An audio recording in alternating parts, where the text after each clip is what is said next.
सहभागी करायचं आहे. धन्यवाद.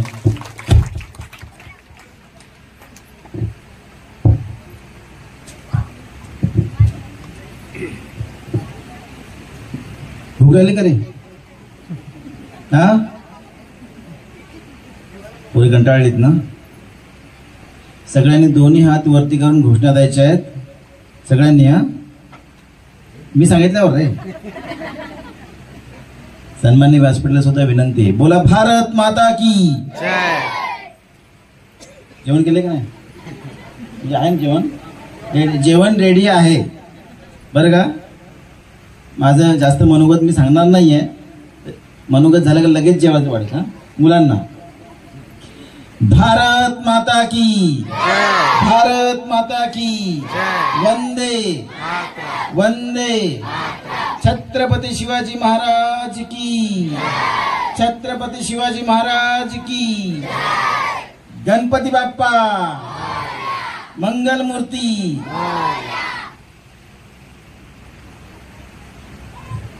आजच्या बीटघर साठेपाडामध्ये गौरी गणपतीच्या विशेष पर्वावर च्या विशेष अतिथींसोबत हा कार्यक्रम आयोजित केलेला. आताच आपलं मनोगत व्यक्त करून पुढे गेलेले भास्करराव पेरे पाटील, जिल्हा परिषदेच्या सभापती माननीय रोहिणीताई शेलार, दिव्याताई म्हस्कर, सरपंच साठे मॅडम, उपस्थित सर्व व्यासपीठावर सर्व मान्यवर, सर्व बंधू भगिनी, बाळगोपाळ, काल ज्यांचा वाढदिवस झाला असे उत्कृष्ट असं नियोजन जे वर्षानुवर्ष करत असलेले आमचे सगळ्यांचे आपले सहकारी, आमचे मित्र संतोषजी साठे आणि माता भगिनी बंधूंनो,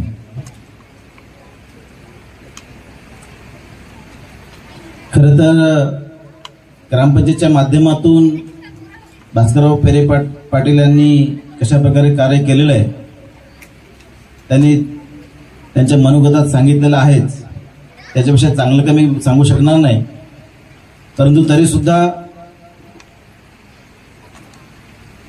बीडघरमध्ये वरच्यावर नेहमीच वेगवेगळ्या कार्याच्या माध्यमातून निमंत्रण असतं, येणं सुद्धा होतं आणि अतिशय चांगलं नियोजनपूर्वक कार्यक्रम करण्याची परंपरा ही साठेपाडा बीडघरची आहे.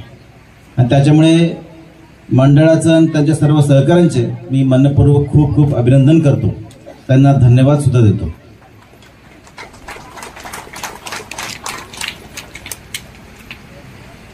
एक चांगला मुद्दा आता रोहिणीताईंनी घेतला की निवडणुकापुरतीच पक्ष वगैरे असतो आणि ते खरी गोष्ट आहे. आपल्या समाजामध्ये काम करताना, समाजाची सुधारणा करताना बऱ्याचशा गोष्टी अडचणी येत असतात. परंतु ज्यावेळेस समाज आपण समोर ठेवतो त्यावेळेस या सगळ्या गोष्टी बाहेर ठेवल्या पाहिजेत आणि पक्षविरहित काम करण्याचा प्रयत्न केला पाहिजे. आणि याच दृष्टिकोनातून आम्ही सुद्धा आता एक नवनिर्वाचित खासदार म्हणून काम करताना गेल्या 2 अधिवेशनामध्ये बरेचसे प्रश्न मी मांडण्याचा प्रयत्न केला. त्याला सुद्धा यश सुद्धा येताना दिसतंय. वर्षानुवर्ष आपला डहाणू नाशिक रेल्वे प्रश्न होता, त्या सर्वेक्षणाला मंजुरी मिळालेली आहे.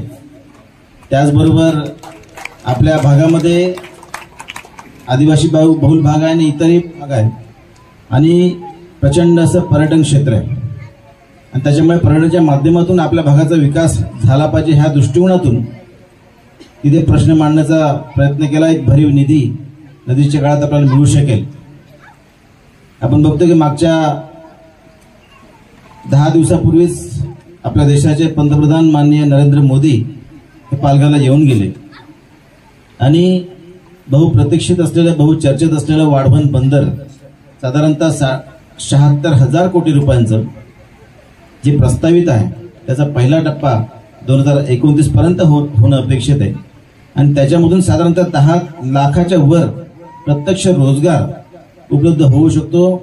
आमची मागणी तर अशीच आहे की प्रत्यक्ष जो रोजगार आहे तो आपल्या पालघर जिल्ह्यातल्याच युवकांना युवतींना मिळाला पाहिजे आणि ह्या दृष्टीने माझे प्रयत्न सुरू आहेत आणि त्यामुळे येणाऱ्या काळामध्ये पालघर जिल्ह्याचा असेल किंवा आपल्या इतर तालुक्याचा असेल चांगला झपाट्याने विकास हा निश्चित होऊ शकतो असं मला वाटतंय आणि त्याच्यामुळे या गावासाठी सुद्धा ज्या समस्या असतील ज्याच्या कामामध्ये जिथे आवश्यकता असेल तिथे निश्चितपणे मदत माझी राहीलच आहे।